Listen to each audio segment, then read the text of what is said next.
Kick. দেখা যাক শেষ পর্যন্ত টুর্নামেন্টের উদ্বোধনী ম্যাচে কি হয়, কি ঘটে না সেটি দেখার জন্য আরো কিছুক্ষণ আমাদের অপেক্ষা করতে হবে এবং চোখ রাখতে হবে এই KM কলেজ মাঠে। ফুটবলের নমনীয় কমনীয় এবং এই অসাধারণ মুহূর্তগুলো বন্দি করে চমৎকার সুযোগ বাঁচানোর শট ছিল, দেখার মতো একবার থ্রি রাইফেলের গুলির মতো শট ছিল, কিন্তু দুর্ভাগ্য অনপোস্টে ছিল না। অনপোস্টে থাকলে কিন্তু গোলরক্ষক মিথুনকে কঠিন পরীক্ষার সম্মুখীন হতে হতো, সেটি আর কিন্তু হয়নি। সুপ্রিয় দর্শক মন্ডলী, আপনাদের জানিয়ে রাখছি আগামী 9 তারিখে এই টুর্নামেন্টের আরো একটি শক্তিশালী বিগ ম্যাচ রয়েছে, যেটি আপনাদের দেখার জন্য অগ্রিম আমন্ত্রণ রইল। প্রচুর দর্শক, উদ্বোধনী ম্যাচ চলছে, দ্বিতীয়ার্ধের খেলা 1-0 গোলের ব্যবধানে এগিয়ে রয়েছেন রেড সান স্পোর্টিং ক্লাব পিরোজপুর বরিশাল। যদিও গোল পরিশোধের জন্য মুহুর আক্রমণ করে চলেছেন এই ফয়সাল একাডেমি নগর মানিকদি, এখনো পর্যন্ত কিন্তু সমতায় ফিরতে পারেননি, তবে চেষ্টার কিন্তু কোনো কমতি নেই। রিপন ভাই যদি কিছু বলতেন এ ব্যাপারে। যথার্থই বলেছেন, চেষ্টা কিন্তু করছে উভয় দল। একদল যাচ্ছে রেড সান স্পোর্টিং ক্লাব গোলের ব্যবধান বাড়াতে, পক্ষান্তরে ফয়সাল একাডেমি তারা কিন্তু চাচ্ছে গোল সমতা ফেরাতে। ও গৌতম ওই নির্ভরতার সেন্টার ব্যাক হিসাবে খেলছেন, অসাধারণ একজন অভিজ্ঞ খেলোয়াড় এই গৌতম।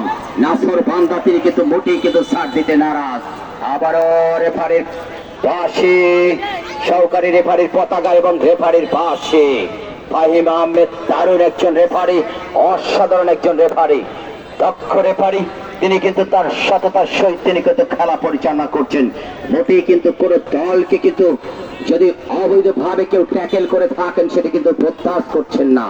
সত্যি একজন রেফারি, তিনি কিন্তু সুনামের সহিত বাঁশি দিচ্ছেন, আমি দেখতে পাচ্ছি আরএসটি বাঁশি দিচ্ছেন।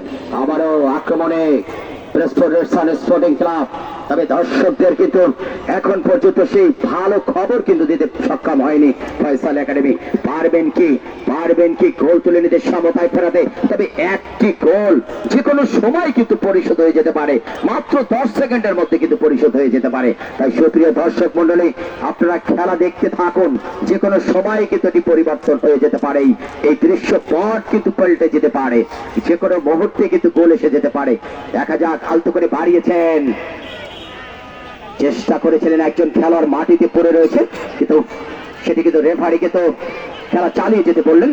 মধ্য মাঠ থেকে ছুটে চলেছেন আক্রমণে ফয়সাল একাডেমি, লম্বা করে বাড়িয়েছেন চমৎকার ভাবে। পানি আসলে সত্যি আপনারা যারা এখানে, আমার বিশ্বাস এই মাঠে কিন্তু অসংখ্য প্রাক্তন খেলোয়াড়রা রয়েছে, মাঠের চারি প্রান্তে দর্শকদের মাঝে অসংখ্য প্রাক্তন খেলোয়াড়রা রয়েছে, যারা এই অঞ্চলকে দাবিয়ে বেড়াতেন এক সময়। তারা হয়তো জানে যে পানির মধ্যে ফুটবল খেলা খুবই কঠিন একটি ব্যাপার। তবে হ্যাঁ, কর্দমাক্ত মাঠে ফুটবল খেলা যায়, কিন্তু পানির মধ্যে ফুটবল খেলা খুবই কঠিন একটি বিষয়। তবে হ্যাঁ, দর্শক সমর্থক শুভাকাঙ্ক্ষীদের কিন্তু খেলোয়াড়রা চেষ্টা করছে তাদের সর্বোচ্চটুকু উজাড় করে দিয়ে তারা কিন্তু খেলতে চেষ্টা করছেন। যে কোনো সময় কিন্তু ওই মুহুর আক্রমণ কিন্তু সারাচ্ছেন ফয়সাল একাডেমি। তারা কিন্তু চেষ্টা করে যাচ্ছেন, গোল পেয়েছিল কিন্তু সেটি অফসাইড জনিত বিধি ভঙ্গের কারণে শেষ পর্যন্ত সেটি বাতিল করে দিয়েছেন। ওখানে কি ঘটেছে, কি ঘটেনি, কি হয়েছে, কি হয়নি, শেষ পর্যন্ত ওই জাহিদুল ইসলাম ঝাঁকা আম্মার অনেকটা আঘাতপ্রাপ্ত, খুঁড়িয়ে তিনি কিন্তু হাঁটছেন।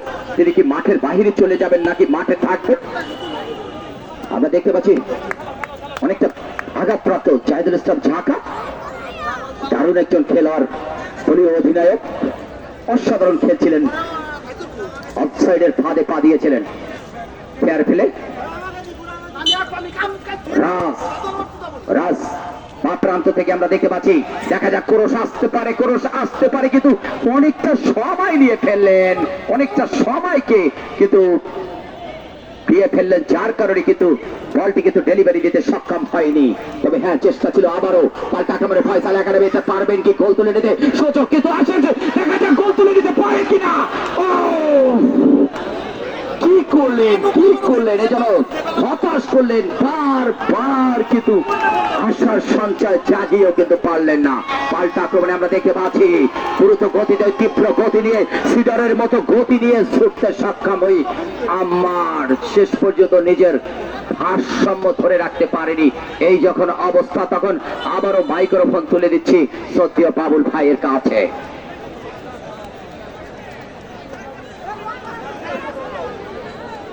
অসংখ্য ধন্যবাদ আবুল হাসনাত রিপন ভাই আপনাকে। দ্বিতীয়ার্ধে খেলা চলমান, 1-0 গোল ব্যবধানে এখনো পর্যন্ত এগিয়ে রয়েছে সুদূর রেড সান স্পোর্টিং ক্লাব, পিরোজপুর, বরিশাল।